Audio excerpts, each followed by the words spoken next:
இரட்சகரும் ஆண்டவருமாகிய இயேசு கிறிஸ்துவின் இனிய நாமத்தில் உங்களை வாழ்த்தி வரவேற்கிறேன். இந்த வீடியோ மூலியமாக உங்களை சந்திப்பதில் மிக்க மகிழ்ச்சி. இந்த நாளிலும் இந்த வீடியோவில் நம்ம கிருபை குறித்து பார்க்க இருக்கிறோம். கிருபை என்றால் என்ன? கிருபையை குறித்து அநேக சமயம் நாம் குழப்பத்திற்குள்ளாக இருக்கிறோம். இரக்கமா, தயவா, அல்ல அவகாசமா? ஆனால் கிருபை குறித்து பார்க்கும் பொழுது இரக்கம் என்று மற்றொரு பெயர் பெற்று வருது. தேவன் ஒரு மனிதனுக்கு காட்டக்கூடிய தயவு, அவனுக்கு ஒரு தகுதியும் இல்லை, ஆனால் கடவுளிடமிருந்து அவனுக்கு வருகிற ஒரு தயவு. அதே போல் நல்ல விருப்பம், தேவன் ஒரு மனுஷன் மீது வைக்கிற நல்ல விருப்பம், அதையும் குறிக்குது. ஆனால் முக்கியமாக விசேஷமாக இந்த கிருபையை குறித்து பார்க்கும் பொழுது 7ஆம் எண் அப்படின்னு சொன்னாலே கிருபை என்று அர்த்தம் என்று சொல்லுகிறார்கள். ஆனால் வேதம் என்ன சொல்லுது கிருபையை குறித்து? கிருபையினால் எந்தெந்த மனிதர்களுக்கு தேவன் கிருபையாய் இருந்தார் அப்படின்னு சொல்லிட்டு நம்ம பார்க்க இருக்கிறோம். எபேசியர் 2வது அதிகாரம் 8-9 வசனத்தில் பார்த்தீங்கன்னா கிருபையை குறித்து நம்ம ஒரு விளக்க உரையை நம்ம பார்க்க இருக்கிறோம், டெஃபினிஷன். அதில் முக்கியமாக பார்த்தீங்கன்னா கிருபையை குறித்து தேவன் சொல்லியிருப்பார். கிருபையினால் நாம் எப்படி தேவன் அண்டையில் சேர முடியும் அப்படின்னு நான் வாசிக்கிறேன். எபேசியர் 2வது அதிகாரம் 8-9 வசனங்களை, கிருபையினாலே விசுவாசத்தை கொண்டு ரட்சிக்கப்பட்டீர்கள், இது உங்களால் உண்டானதல்ல, இது தேவனுடைய ஈவு. தேவனுடைய ஈவு அப்படின்னு சொன்னால் கிஃப்ட் என்று சொல்லுவோம். ஆனால் கிருபையினாலே விசுவாசத்தை கொண்டுன்னு சொல்லும் பொழுது ஒரு மனிதனுக்கு தேவன் வைக்கிற ஒரு தயவு, ஒரு இரக்கம். இப்போது நான் இயேசுவை குறித்து தெரிஞ்சுக்கணும், இயேசுதான் உண்மையான தெய்வம் தெரியணும்னா அவருடைய கிருபை, எந்த மனிதனுக்கு அவர் கிருபையாக இருக்க சித்தமாக இருக்கிறாரோ அவன் மேலே தான் கிருபையாக இருப்பார் ஆண்டவர். இது மோசைக்கிட்ட சொல்வார், எவன் மேல் இரக்கமாக இருக்க சித்தமாக இருப்பேனோ அவன் மேல் இரக்கமாக இருப்பேன், எவன் மேலே கிருபையாக இருக்க சித்தமாக இருப்பேனோ அவன் மேலே கிருபையாக இருப்பேன்னு சொல்லுவார். அந்த கிருபை இரக்கமும் பார்த்தீங்கன்னா ஒன்று தான். ஏன்னா அந்த மனிதனுக்கு தகுதி இல்லை, அவன் அழிவை நோக்கி போகணும், அவன் ஒரு பாவி, தப்பு செஞ்சவன் தேவனோட கடவுள் முன்னாடி நிற்க தகுதி இருக்குமா? இருக்காது. ஏன்னா எல்லாவற்றையும் விட உருவாக்கினவர், சிருஷ்டித்தவர், படைத்தவர் ஆண்டவராகிய இயேசு கிறிஸ்து அவ்வளோ பரிசுத்தமானவர். ஒரு பாவியான மனுஷன்கிட்ட தயவை காண்பிப்பார் என்றால் தயவை நிச்சயமாக காண்பிப்பார். ஏன்னா அவர் சொல்கிறாரு, எல்லாரும் பாவம் செஞ்சு மகிமை இழந்தாச்சு, ஆனாலும் நம்முடைய தேவன் மிகவும் நல்லவர். அந்த தெய்வம் நமக்காக என்ன செஞ்சார்? பலியானார். கல்வாரி சிலுவையில் ஆண்டவராகிய இயேசு கிறிஸ்து பலியானார். நான் பாவி, நான் தப்பு செஞ்சவன், தேவனை விட்டு விலகிட்டோம் அப்படின்னு தெரிஞ்சோம், தேவன் நம்மளுக்காக கல்வாரி சிலுவையில் மரித்து, உன் பாவத்தையெல்லாம் நான் மன்னிக்கிறேன், உன்னை கழுவி சுத்தம் பண்ணுறேன், இனி நீ பாவி இல்லை, என்னுடைய பிள்ளை என்று சொல்லி என்ன பண்ணுறாரு? அவருடைய கிருபை, அந்த இரக்கம், அந்த தயவு, அந்த பாசத்தின் நிமித்தமாக என்ன பண்ணுறாரு? அவர் யாருக்கு அவரை தெரிய வைக்கணுமோ அவங்களுக்கு தெரிய வைக்கிறாரு. நான் தான் உண்மையான தெய்வம், என்னை நம்பி விசுவாசின்னு சொல்லி ஆரம்பித்து வைக்கிறாரு. தெய்வம் ஒரு மனுஷனை சூஸ் பண்ணுறாருன்னா அந்த மனுஷன் மீது கிருபை இருக்கும். அந்த கிருபை நிமித்தமாக அவனுக்கு விசுவாசத்தை கொடுத்து, நம்பிக்கையை கொடுத்து அவன் என்ன பண்ணுறான்? ஏசப்பா உண்மையான தெய்வம்னு சொல்கிறான். இன்றைக்கு மற்ற மக்கள் சொல்லுகிற பிரகாரம் மதம் மாற்றுவதனால முடியாத காரியம். மதம் மாற்றி காசு கொடுத்து மதம் மாற்றுவதால் கொஞ்ச நாள் அந்த பணத்திற்காக மாறலாம். ஆனால் கடவுள் ஒரு மனுஷனை சூஸ் பண்ணி அவன் நம்பிக்கையாக என் தெய்வம் இயேசு கிறிஸ்து தான் ஆண்டவர்னு அவன் சொல்ல முடியும்னா அந்த நம்பிக்கை கடைசி வரைக்கும் அழியாத நம்பிக்கையாக இருக்கு. அப்படிப்பட்டவர்கள் கடவுள்கிட்ட ஒரு இரக்கத்தை பெற்ற மனிதர்களாகவே தான் இருக்கிறாங்க. இப்போது நாம் எல்லாரும் இந்த வீடியோவில் பேசுகிற நானாக இருக்கட்டும், கேட்குற நீங்கள் ஒவ்வொருவராக இருக்கட்டும், இல்லை ஏசப்பாவை சொந்த தெய்வமாக ஏற்றுக்கிட்ட நீங்கள் ஒவ்வொருத்தராக இருந்தாலும் அவருடைய கிருபை, அவருடைய பாசத்தினால, அவருடைய அன்பு இரக்கத்தால் தான் இன்றைக்கு இவ்வளோ தூரம் நம்ம ஆண்டவர்னா இப்படி தானா, இயேசு கிறிஸ்து தான் தெய்வமா, அப்படின்னு சொல்லி நம்ம ஏற்றுக்கிட்டு அவரை தெய்வமாக வழிபடுறோம் இன்னைக்கு. இல்லைன்னா நம்ம மற்ற விக்கிரகத்தையும் வணங்கி கொண்டு இருந்திருப்போம். அடுத்த வசனத்தை பார்க்கும் பொழுது 9வது வசனத்தையும் நான் தெளிவாக படிக்கணும்னு விரும்புகிறேன். ஒருவரும் பெருமை பாராட்டாதபடிக்கு இது கிரியைகளினால் உண்டானதல்ல. ஏன்னா எந்த மனுஷனாலையும் சொல்ல முடியாது, நான் ஆண்டவரை ஏற்றுக்கிட்டேன்டா அப்படின்னு சொல்லி, பத்தியா எனக்கு தான் ஒரு கடவுள், நான் அவரை தெரிஞ்சுக்கிட்டேன் பத்தியா அப்படின்னு ஒரு மனுஷனாலையும் பெருமையாக பேச முடியாது. ஏன்னா நம்ம செய்கிற புண்ணியத்தால் கடவுள் வந்து ஒரு நாளும் மனசு இறங்குவார் என்பது மிக மிக முட்டாள்தானே. ஏன்னா நாம் எத்தனை முறை பாவம் செய்துட்டு புண்ணியங்கள் நன்மைகள் செய்தாலும் அந்த செய்கிற புண்ணிய நிமித்தமாக பாவ காரியங்களை நான் கழுவணும், எனக்கு வந்து ஒரு விமோச்சனம் கிடைக்கணும் பாவத்தில், அதனால் நான் இந்த புண்ணியத்தை செய்கிறேன், இந்த நன்மையை செய்கிறேன், கங்கை நதியில் போய் பாவத்தை கழுவுறேன், 7 தடவை முங்கி முங்கி எழுந்திருச்சு என் பாவத்தை எல்லாம் நான் கழுவணும் அப்படின்னு நினைக்கிறோம். ஆனால் அது தப்பு. நம்ம செய்கிற நல்லதாலேயோ நம்ம செய்கிற தான தர்மத்தாலேயோ நன்மையாலேயோ ஒரு நாளும் பாவம் வந்து மன்னிக்கப்படாது. ஏன்னா கடவுளுடைய ஒரு அன்பு அந்த மனுஷன் மேலே இருக்கணும். அதுக்கு முன்னாடி அந்த மனுஷன் பேரில் தெய்வம் ஏதாவது ஒரு கிரையம் செலுத்திருக்கணும். ஏன்னா பைபிள் சொல்லுது, ரத்தம் சிந்துதல் இல்லாமல் பாவ மன்னிப்பே இல்லை. நீ ரத்தத்தை சிந்தணும். இப்போ ஒரு மனுஷன் தப்பு செஞ்சுட்டா அவனுக்கு தண்டனை தராங்க. ஏன் அவன் சாகணும்? அவன் செஞ்ச குற்றம் எதுவாக இருந்தாலும் அதற்கு பரிகாரம்னு அது தண்டனை. அது வந்து கொலையாக இருந்தால் அவன் தூக்கு தண்டனை அனுபவிக்கிறான். இல்லை மற்ற ஏதாவது ஒரு தப்பு பண்ணான்னா அவனுக்கு வந்து ஜெயில் தண்டனை கொடுத்து களி சாப்பிட வைக்கிறாங்க. அப்போது இந்த உலகத்துக்குரிய காரியத்தில் ஒரு மனுஷன் தப்பு செய்யும் போது ஒரு பரிகாரம், ஒரு பலன், ஒரு தண்டனை அப்படின்னு சொல்லி தராங்கன்னா, அப்போ மனுஷன் நம்ம எல்லாம் செஞ்ச தப்புக்கு ஒரு பிரதிபலன் வேண்டாமா? அந்த அந்த அந்த தப்புக்கு ஒரு பரிகாரம் வேணாமா? ஏன்னா இன்றைக்கு பார்த்தீங்கன்னா ஒவ்வொரு ஜெயில் கைதிகளுக்கும் சரி, யாராவது ஒரு தப்பு செஞ்சவங்களுக்கும் சரி, ஏதோ ஒரு விதத்தில் அவங்களுக்கு வந்து ஒரு பெயில் தராங்க, இல்லை ஏதோ ஒரு அபராதம் கட்டி ரிலீஸ் பண்ணுறாங்க, விடுதலை செய்கிறாங்க. அப்படி இருக்கும் பொழுது இந்த உலக பிரகாரமான சட்டங்களே கொஞ்சம் இறக்கம் செய்யும் போது ஒரு தப்பு பண்ண மனுஷனுக்கு, அப்போது இந்த வானத்தையும் பூமியும் படைத்த தெய்வம் 1000 நாம் தவறு செய்தாலும் அவருக்கும் அந்த இரக்கம் இருக்கிறது என்று தான் இன்றைக்கு நம்ம பார்க்க இருக்கிறோம். அதுதான் கிருபை. தேவனுக்கும் இரக்கம் இருக்குது. அவர் வந்து இன்றைக்கு சொல்கிற மாதிரி, மற்ற புராணங்களில் சொல்கிற மாதிரி கடவுள் வந்து கண்ணை குத்துவார், கையை உடைப்பார் அப்படின்னு சொல்கிறது தவறு. அதை எப்போ செய்வார்னா ஒரு உச்சக்கட்டத்தை அடையும் பொழுது தான் அதை தெய்வம் கோபப்படுவாரே தவிர, வேதம் சொல்லுகிறபடி ஆண்டவர் வந்து மன்னிக்க எத்தனை தாரம் வேணாலும் மன்னின்னு சொல்கிறாரு. நீ 70 முறையானாலும் மன்னி, அது தவறு இல்லை அப்படின்னு அவர் சொல்லித்தராரு தன்னுடைய சிஷ்யன்களுக்கு.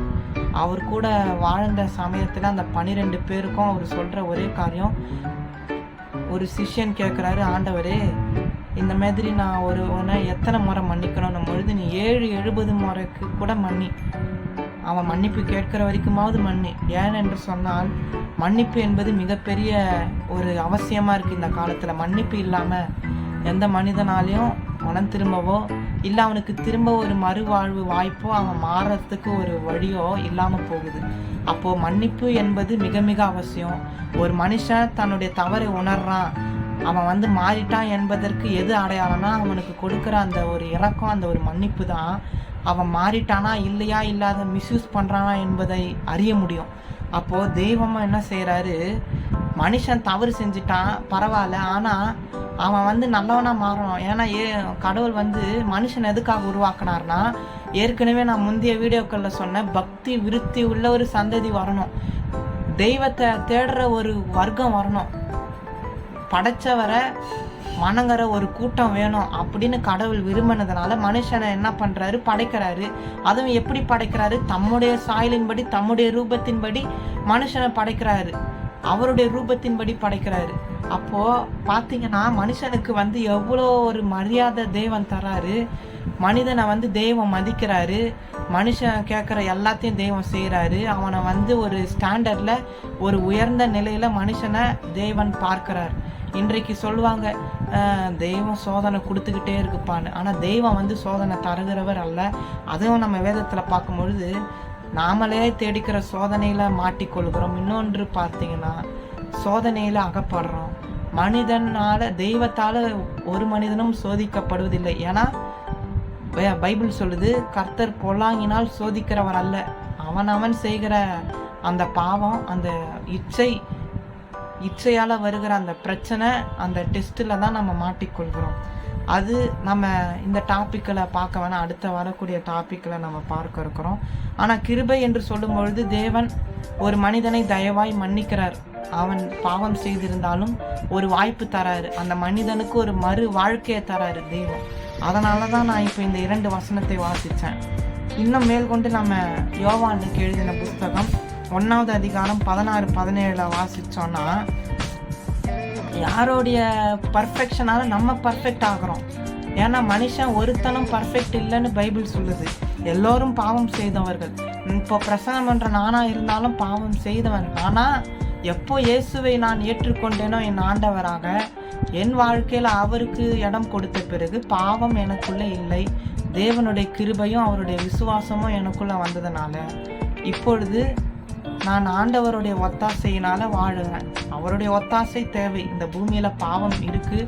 எல்லோரும் நாம் பாவம் செய்த மனிதர்களாக இருந்தாலும் அவரை நம்ம நம்பி, இவர் தான் தெய்வம், இவரை தவிர வேறு நமக்கு வழியே இல்லை, பாவத்தை கழுவணும்னா இவர் ஒருத்தரால் மட்டும்தான் பாவத்தை கழுவ முடியும், நமக்கு ஒரு சொர்க்க வாழ்க்கையை தர முடியும், பரலோக வாழ்க்கையை தர முடியும் நம்புகிறவங்க, நம்பிக்கையாக வர்றவங்களுக்கு அவர் அஷூரன்ஸ் தராரு, பாவத்தை மன்னிக்கிறார், கிருபையை தராரு, எல்லா பாவத்தையும் ஜெயிக்கிற ஒரு கிருபையை தராரு, ஆவியானவரை எல்லாத்தையும் கொடுக்குறாரு. ஆனால் அவர் பர்ஃபெக்ட்.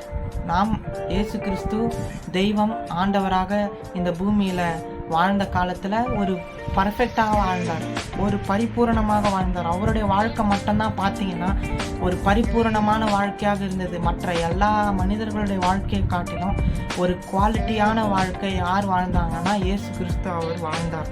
அதனால தான் யோவானுக்கு எழுதின வசனம் யோவான் 1:16-17 சொல்லுது, அவருடைய பரிபூரணத்தினால் நாம் கிருபையின் மேல் கிருபை பெற்றோம். யார் பர்ஃபெக்டாக வாழ்ந்தது, யார் அதனால் கிரேஸை பெற்றுக்கொண்டது, கிருபை இரக்கத்தை பெற்றுக்கொண்டதுன்னா நம்ம இரக்கத்தை பெற்றோம். காரணம் அவர் பர்ஃபெக்டாக வாழ்ந்தார், ஒழுக்கமாக ஒரு பாவமும் செய்யாத ஒரு வாழ்க்கையை இயேசு கிறிஸ்து வாழ்ந்ததுனால நமக்கு ஒரு இரக்கம் கிடைச்சதான். அதுதான் இந்த வசனம் சொல்லுது, கிருபையின் மேல் கிருபை பெற்றோம்.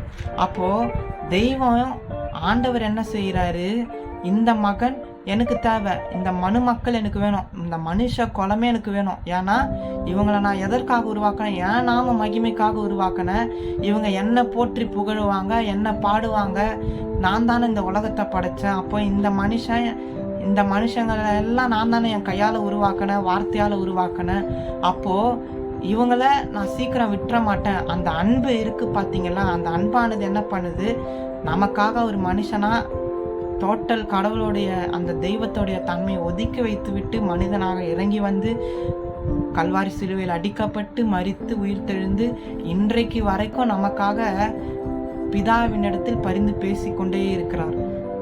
இவனுக்கு ஒரு வாய்ப்பு கொடுங்க, இவனுக்கு ஒரு மன்னிப்பு கொடுங்க, நாளைக்கு மனம் திரும்புவான், இன்னும் கொஞ்சம் காலத்துக்கு நீட்டிப்பு பண்ணி கொடுங்க, இவ்வளோ சீக்கிரம் அழிக்க வேணாம், கோபமாக இருக்க வேணாம், இன்னும் கொஞ்சம் டைம் கொடுங்கன்னு சொல்லி நம்ம ஒவ்வொருத்தருக்காகவும் வக்கீலை போல மன்றாடி கொண்டிருக்கிறார் தெய்வம்.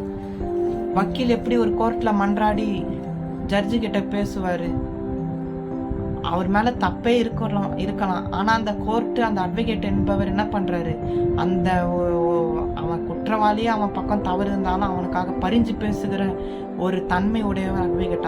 அதே மாதிரி தான் நம்ம தெய்வம், நம்ம எவ்வளோ தவறு செஞ்சுருந்தாலும் அந்த தவறை அவர் என்ன பண்ணுறாரு, தான் ஏற்றுக்கொண்டார். பாவத்தையும் தவறையும் தான் ஏற்றுக்கொண்டு அவர் ஒரு வக்கீலை போல பரலோக தேவன் கிட்ட வழக்காடுறாரு.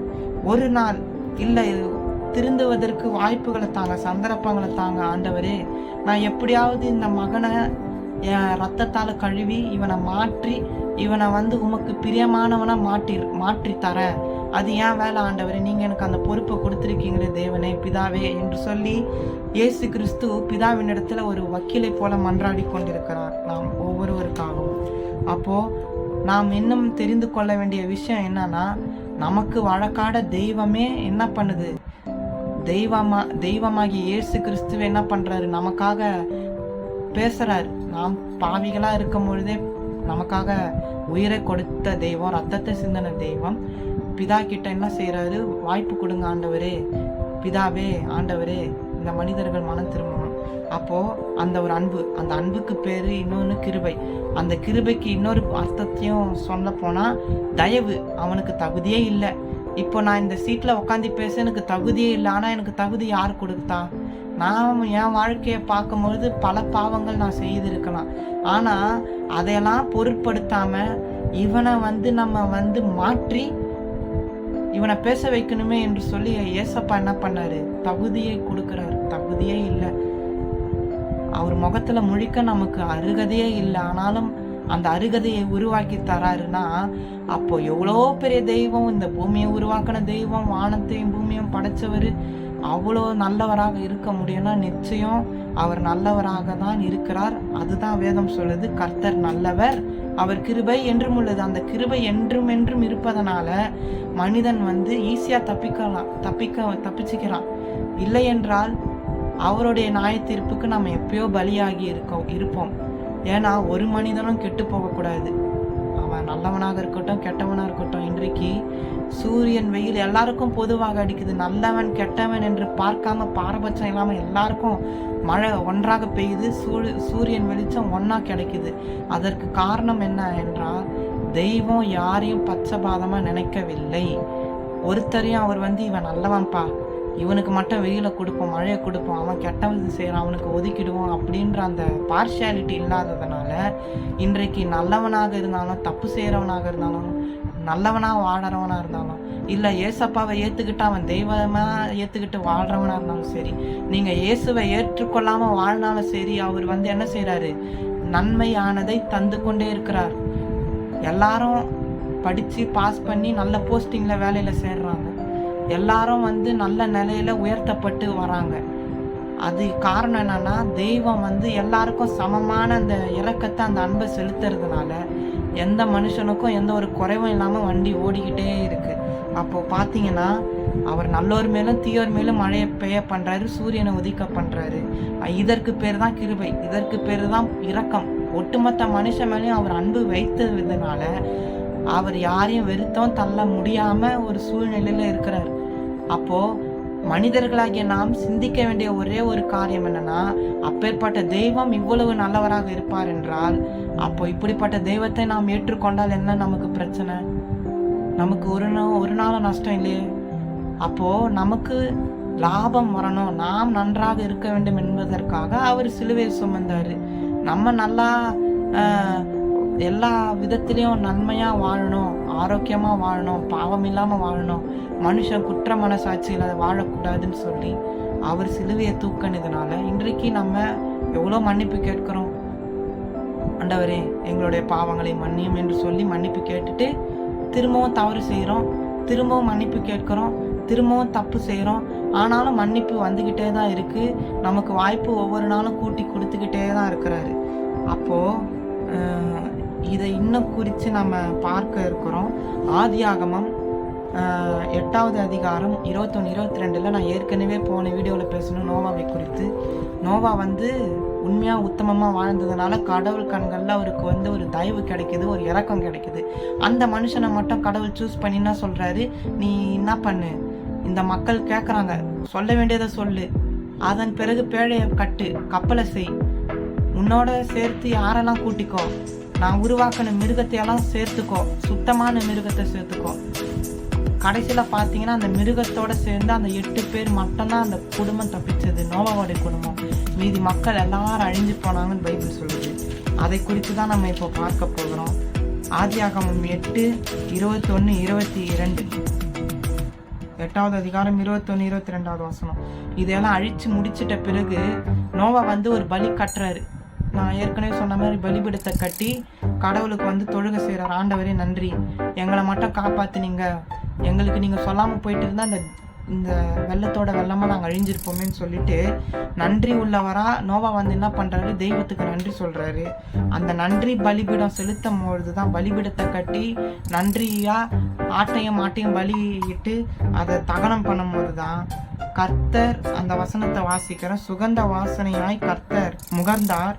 அப்பொழுது கர்த்தர், இனி நான் மனுஷன் நிமித்தம் பூமியை சபிப்பதில்லை. மனுஷனுடைய இருதயத்தின் நினைவுகள் அவன் சிறுவயது தொடங்கி பொல்லாதா இருக்கிறது. ஏன் பூமியை அழிக்க மாட்டேன்னு ப்ராமிஸ் பண்றாரு, ஒரு அக்ரிமெண்ட்டும் போடுறாரு நோவா கிட்ட.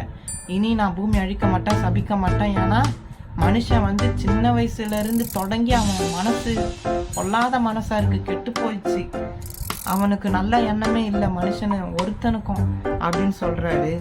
அவன் எப்படிப்பட்டவன், சின்ன வயசுல இருந்தே அவன் எண்ணம் பொல்லாத எண்ணங்களா இருக்குன்னு சொல்றாரு. அப்போ நான் இப்பொழுது செய்தது போல, இப்போ இந்த பூமி அழிச்சது போல இனி அழிக்க மாட்டேன் அப்படின்னு ஒரு ப்ராமிஸ், ஒரு அக்ரிமெண்டா நோவா கிட்ட சொல்றாரு. அடுத்த 22வது வசனத்தையும் வாசிக்கிறேன். பூமியில் உள்ள நாளளவும், பூமி இருக்கிற வரைக்கும் எது எது கரெக்டாக வேலை செய்யும்னா, விதைப்போம் அறுப்போம். நீங்கள் விதைக்கிறீங்கன்னா கண்டிப்பாக அறுவடை நடக்கும். விதைச்சா மரம் விளையும், நட்டா செடி முளைக்கும், அறுவடை பண்ணலாம். அந்த ப்ராசஸ் இருக்கும். அதேமாரி உஷ்ணம் இருக்கும், வெயில் இருக்கும், சீதனம் இருக்கும், கோல்டு இருக்கும், எல்லா சீசனும் இருக்கும்.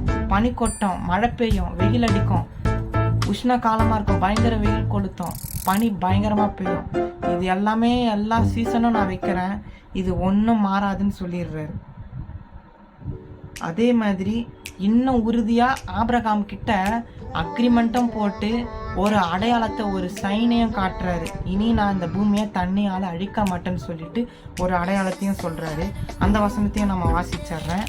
ஆதியாகமம் 9வது அதிகாரம் 12லேருந்து 17 வரைக்கும் நீங்கள் பார்த்தீங்கன்னா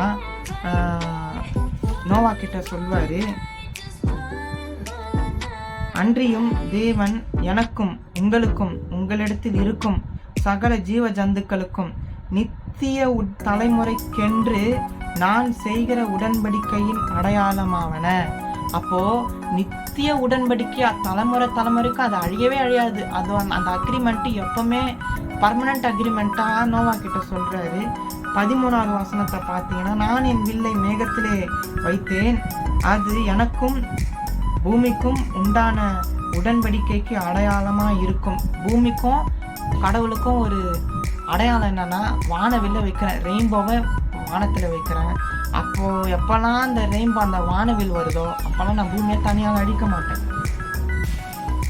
அதுக்கப்புறம் தான் சொல்கிறாரு அடுத்த வசனம், நான் பூமிக்கு மேலாக மேகத்தை வருவிக்கும் போது அந்த வில் மேகத்தில் தோன்றும். நான் மேகத்தை எப்போல்லாம் பூமி மேலே வர வைக்கிறோனோ அந்த டைமுக்கு கரெக்டாக அந்த வானவில் வரும். அந்த வானவில் வந்து என்ன சொல்லுதுன்னா, இறக்கத்துக்கு அடையாளம். ரெயின்போ என்றாலே மெர்சி. அப்போ அந்த வானவில் எப்போல்லாம் பூமியில் வானத்தில் வருதோ, பூமியை தண்ணியால் அழிக்க மாட்டேன், ஜீவ ஜந்துக்கள் யாவையும் நான் அழிக்க மாட்டேன், இது வந்து என்னுடைய உடன்படிக்கைன்னு, என்னுடைய அக்ரிமெண்ட்டின் அடையாளம்னு சொல்கிறேன். அப்போ பார்த்தீங்கன்னா இதுவும் ஒரு கிருபை. அது வந்து இந்த அக்ரிமெண்ட் வந்து பர்மனண்ட், அழிக்கவே முடியாது. டெம்பரவரியான அக்ரிமெண்ட்டே இல்லை, பர்மனண்ட்டான அக்ரிமெண்ட் தேவன் வந்து நோவா கிட்ட கொடுத்து, எப்போல்லாம் இந்த ரெயின்போ வருதோ அப்போல்லாம் இந்த பூமி வந்து அழியாது, அதை நீ தெரிஞ்சுக்கோ அப்படின்னு சொல்கிறார். மேகம் வரும், மேகம் சூழும், ஆனால் அந்த மேகம் சூழ்ந்தா டைமில் அந்த வானவில் வந்தால் அந்த இடத்துக்கு பாதுகாப்பு, அந்த இடத்துக்கு ஒரு இறக்கம் நான் செய்கிறேன் அப்படின்னு ஆண்டவர் சொல்கிறார். அப்போ பார்த்தீங்கன்னா இது ஒரு கிருபையின் அடையாளத்துக்கு அறிகுறி. நோவாவுடைய ஹிஸ்ட்ரியில் நம்ம பார்த்தாச்சு. இன்னும் நம்ம மேற்கொண்டு புதிய ஏற்பாட்டில் பவுல் என்பவர் வாழ்ந்தார். அவர் வந்து கிறிஸ்தவங்களுக்கு எப்பவுமே குடைச்சலாக தான் இருந்தார். இயேசு கிறிஸ்துனாலே ரொம்ப கோபப்பட்ட ஒரு மனுஷன். கடவுள் வந்து ஒரு கட்டத்துக்கு மேலே அந்த மனுஷனோட சந்திச்சு அந்த மனுஷனை மாற்றி கடைசியில் அவர் என்ன ஆனார், எவ்வளோத்துக்கு எவ்வளோ ஏசப்பாவை வெறுத்தாரோ, ஏசப்பாவை குறித்து பிரசங்கம் பண்ணக்கூடாது அப்படின்னு சொன்ன அந்த மனிதன் மாறி இயேசுவுக்கு ஊழியம் செய்கிற மனிதனாக மாறின பிறகு அவர் வந்து பைபிள் எழுதுறாரு, ரோமர் அப்படின்ற புஸ்தகத்தை எழுதுறாரு. அந்த புஸ்தகத்திலிருந்து அவர் என்ன கிருபை குறித்து பேசுகிறாருன்றத நம்ம ஒரு சில வசனங்களை பார்ப்போம். ரோமருக்கு எழுதின நிருபம் 5வது அதிகாரம் 2, 8, 9 இந்த வசனங்களை பார்க்கும்பொழுது அந்த மனிதன் என்ன சொல்கிறாரு, கிருபையை பற்றி என்ன பேசுகிறாரு அப்படின்றத நம்ம பார்த்தோம்னா, ரோமர் 5வது அதிகாரம் 2, 8, 9. 2வது வசனத்தை நான் வாசிக்கிறேன். ரோமர் 5:2. அவர் மூலமாய் நாம் இந்த கிருபையில் பிரவேசிக்கும் சாக்கியத்தை விசுவாசத்தினால் பெற்று நிலை கொண்டிருந்து தேவ மகிமையை அடைவோம் என்கிற நம்பிக்கையினாலே மேன்மை பாராட்டுகிறோம். அந்த மனிதர் சொல்றாரு, தேவனுக்கு ஊழியம் செஞ்ச ஆண்டவருக்கு ஊழியம் செஞ்ச அந்த மனிதர் சொல்றாரு, பவுல் என்பவர். அந்த கிருபை எப்படி வந்ததுன்னா, அந்த அன்பு, அந்த தயவு தாட்சனை அப்படின்னு சொல்றாங்க பார்த்தீங்களா. கடவுள்கிட்ட அந்த தயவு எப்படி வந்ததுன்னா, அந்த நம்பிக்கை, நான் ஏசப்பாவை தெய்வமாக ஏற்றுக்கிறேன்ற அந்த நம்பிக்கையினால வந்தது. அதுக்கப்புறம் என்னன்னா, அவர் மேலே வச்சிருக்கிற அந்த பயங்கரமான நம்பிக்கை, இந்த தெய்வத்தை நான் நம்புகிறேன், இவர் தான் தெய்வம், இவரை தவிர வேறு தெய்வமே இல்லைன்னு நம்ம அந்த உறுதியான நம்பிக்கைக்குள்ளே வரும்போது தான் அந்த தயவு தாட்சனை, தெய்வத்துடைய இரக்கமே நம்ம வாழ்க்கையில் வேலை செய்யுது. அது வரைக்கும் அந்த இரக்கம் என்பது இருக்குது, ஆனால் அது வேலை செய்யாத ஒரு இரக்கமாக இருக்குது. எப்போ நம்ம அவரை தெய்வமாக ஏற்றுக்கிறோமோ, இயேசுவே நீங்கள் தான் என் தெய்வம், என் ஆண்டவர், உங்களை தவிர எனக்கு வேறு வழியே இல்லை, உங்களை நான் நம்புகிறேன், 100% நம்புகிறேன் அப்படின்னு நம்ம வாழ்க்கையில் எப்போ மனசார நம்புகிறோமோ, அன்றைக்கி தான் அந்த கிருபையே வேலை செய்யுது. அந்த இரக்கம், தேவனுடைய இரக்கம் ஒரு மனுஷனுடைய வாழ்க்கையில் வேலை செய்யுது. அது வரைக்கும் அது லாக்கில் தான் இருக்குது. அப்போது இந்த வசனத்தை குறித்தும் பவுல் சொல்லிட்டார். அதே 8வது வசனத்தையும் நான் வாசிக்கிறேன். நாம் பாவிகளாய் இருக்கையில் கிறிஸ்து நமக்காக மரித்ததினாலே தேவன் நம்மேல் வைத்த தமது அன்பை விளங்க பண்ணுகிறார். இது நீங்கள் நல்லவனாக மாறினாதான் கடவுள் உங்களை நேசிக்கிறாரு, இயேசு கிறிஸ்து உங்களை நேசிக்கிறாரு. நீங்கள் பொட்டை தூக்கினாதான், அவரை தெய்வமாக ஏற்றுக்கிட்டாதான் இல்லை. நம்ம தப்பு செய்யும் போதே ஆண்டவர் நம்ம மேலே அன்பாக இருந்ததுனால்தான் அவர் என்ன பண்ணார், கல்வாரி சிலுவையில் நமக்காக இந்த உலகம் 2000 வருஷத்துக்கு முன்னாடியே நம்ம எல்லாரோடைய பாவத்தையும் சிலுவையில் சுமந்தார். இனி பிறக்க போகிற ஒவ்வொரு குழந்தையோடைய பாவத்தையும் அப்போவே சுமந்தார். ஆனால் இன்றைக்கு என்ன சொல்கிறாங்க, நீங்கள் எவ்வளோ வேணாலும் பாவம் செய்யுங்க, ஏன்னா கிருபை இருக்குது, ஏற்கனவே அவர் சுமந்துட்டார்ல, நம்ம தப்பு செய்யறதுக்கு அந்த கிருபை நம்மளை தாங்குது அப்படின்னு தவறான உபதேசங்கள் இருக்கு. ஆனால் கிருபை இருப்பதினால நாம் பாவம் செய்யக்கூடாது. ஏன்னா அது ஒரு அவகாசம் தேவன் தராரு. இவன் மாறிடுவான் என்ற ஒரு கிரேஸ், ஒரு பீரியடை தராரு. அதனால் இவன் எப்படியாவது மாறிடுவான்ற ஒரு நம்பிக்கையில் கடவுள் என்ன பண்ணுறாரு, நம்ம மேலே நம்பிக்கை வச்சிருக்கிறதுனால ஒரு நாளும் நமக்கு கூட்டி தராரு. ஆனால் அதையும் மீறி நம்ம மிஸ்யூஸ் பண்ணோம்னா அது ஒரு காலம் வரைக்கும் அந்த ஒரு அன்பு, அந்த இரக்கம் தேவன்கிட்ட நம்ம எதிர்பார்க்கலாம். ஒரு காலகட்டத்துக்கு மேலே அந்த அன்பும் இரக்கமும் நம்மளை விட்டு எடுத்துருவார். அவருடைய உக்கிரமான கோபத்துக்கு நம்ம ஆளாயிடுவோம். அதனால தான் பைபிள் சொல்லுது, கிருபை இருக்கிறதுனால நான் தப்பு செய்கிறேன், ஐயோ நான் ஏசப்பா ஏற்றுக்கிட்டேன், தப்பு செஞ்சுட்டு மன்னிப்பு கேட்குறேன், அதுக்கப்புறம் கடவுள் நம்ம மேலே அன்பாயிடுறாருல, அந்த எண்ணம் நமக்கு வரவே கூடாது. ஏன்னா தப்பு செய்கிறதுனால ஒரு கட்டத்துக்கு மேலே கிருபை இருக்குது. அந்த கிருபையை நம்ம மிஸ்யூஸ் பண்ணிக்கிட்டே போகும்பொழுது ஒரு கட்டத்துக்கு மேலே அது கோபமாக, தேவன் கோபமாக, ஆண்டவர் நம்ம மேலே எரிச்சல் பட்டு அவர் கோபப்படுற விதமாக மாறுது. ஒரு மனுஷன் 28 மார்க், ஒரு பையன் 28 மார்க் எடுத்து ஒரு முறை அவன் பாஸ் ஆனால் நல்லா இருக்குமேன்னு அந்த டீச்சருடைய மனசுக்கு தோணி அந்த டீச்சர் இறக்கப்பட்டு அந்த பையன் மேலே மார்க் போட்டாதான் ஒரு முறை அவன் பாஸ் ஆகிறான். ஆனால் அதே சமயம் நமக்கு கிடைக்குமா, அதே ஒரு லக்கு ஒரு பையனுக்கு அடிக்குமான்னு அடிக்காது. ஏன்னா ஒரு முறை அவன் நல்லா படிக்கிற பையனாக இருந்து அந்த கொஸ்டின் பேப்பர் ஈஸியாகவோ இல்லை கஷ்டமாகவோ அவன் நல்லா அட்டன் பண்ணியிருந்தா, எல்லா கேள்விக்கும் சரியான பதிலை எழுதி ஏதோ 1-2 மார்க் அவன் போய் கடைசியில் பாஸ் ஆக வேண்டியவன் 1-2 மார்க்கில் ஃபெயிலாக இருந்து அந்த டீச்சர் அந்த கரெக்ஷன் பண்ணும்போது பார்த்து ஒரு அனுதாபப்பட்டு, ஐயோ இவன் நல்லா படிக்கிற பையனாக இருக்கிறானே, இவனுடைய கையெழுத்து பார்க்கும்போது அழகாக இருக்கே, சரி இவனுக்கு ஒரு வாய்ப்பு தருவோம், ஜஸ்ட் பாஸ் பண்ணி அடுத்த கிளாஸுக்கு போகும்போது இவன் நல்லா படிப்பான் அப்படின்னு சொல்லி அந்த டீச்சருக்கு ஒரு அனுதாபம், ஒரு அன்பு அந்த பையன் மேலே ஜஸ்ட் பாஸ் பண்ணுறாங்க பார்த்தீங்கன்னா, அதே தான் தேவனுடைய கிருபை. நம்ம மேலே தேவன் ஒரு அனுதாபத்தை வச்சு, ஒரு நம்பிக்கையை வச்சு, இவன் விட்டுற மாட்டான், அடுத்த கட்டம் மாறிடுவான், அடுத்த ஒரு சான்ஸில் இவன் மாறிடுவான்னு சொல்லி இன்னைக்கு மனிதர்களாகிய ஒவ்வொருவரும் தேவன் நம்புறாரு. இவன் மாறிடுவான், இவன் திருந்திடுவான், நம்மளை ஏற்றுக்குவான், நம்மளை தெய்வமாக ஏற்றுக்குவாங்கன்னு சொல்லி ஒவ்வொரு வாய்ப்பும் தேவன் தராரு. அதை உபயோகப்படுத்துவதும் அதை கடைசி வரைக்கும் தட்டி கழிச்சிட்டு போவதும் யாருடைய கைகளில் இருக்குது? மனிதர்களுடைய, நம்மளுடைய கைகளில் இருக்குது.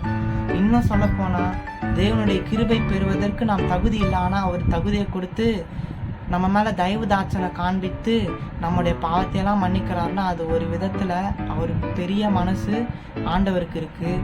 அவர் மனுஷங்கிட்ட இவ்வளோ இறங்கி வர வேண்டிய அவசியமே இல்லை. அவர் தெய்வம். அவர் ஏன் மனுஷனை கிட்ட இறங்கி உன் பாவத்தை நான் மன்னிக்கிறேன், உனக்காக நான் கையில் காலில் ஆணி அடிக்கப்பட்டிருக்கேன், முள்ளில் வச்சு ரத்தம் சொட்ட சொட்ட உயிர் கொடுத்தேன்னு ஏன் சொல்லணும்?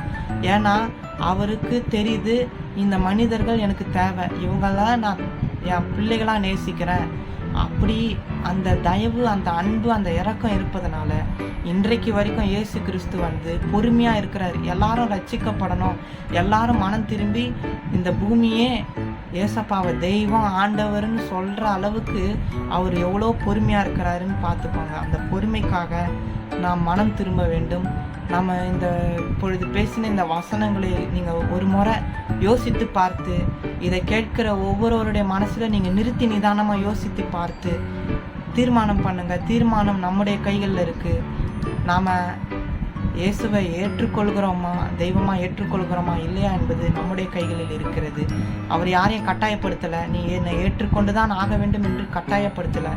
விருப்பத்தின் பேரில் சொல்கிறாரு, என்னை ஏற்றுக்கொண்டால் என் மேலே நீ அன்பாக இருந்தீங்கன்னா நான் சொல்கிற பிரகாரம் வாழுன்னு சொல்கிறாரு. அப்போது இந்த கட்டளையை நாம் அன்போடு ஏற்றுக்கொண்டு இதை பார்க்குற ஒவ்வொருவரும் ஒரு முறை சோதித்து நீங்கள் உங்களே ஆராய்ச்சி பார்த்து இந்த வசனங்கள் உங்களை தொடுமானால் இயேசுவை நீங்கள் இன்றைக்கு ஏற்றுக்கொள்ளுங்கள். இது கட்டாயம் அல்ல, விருப்பத்தின் பேரில் ஆண்டவர் சொல்லி வைத்திருக்கிறார். இந்த திருவாசனத்தின் மூலமாக தேவன் உங்களையும் என்னையும் ஆசீர்வதிப்பாராக. ஆமென்.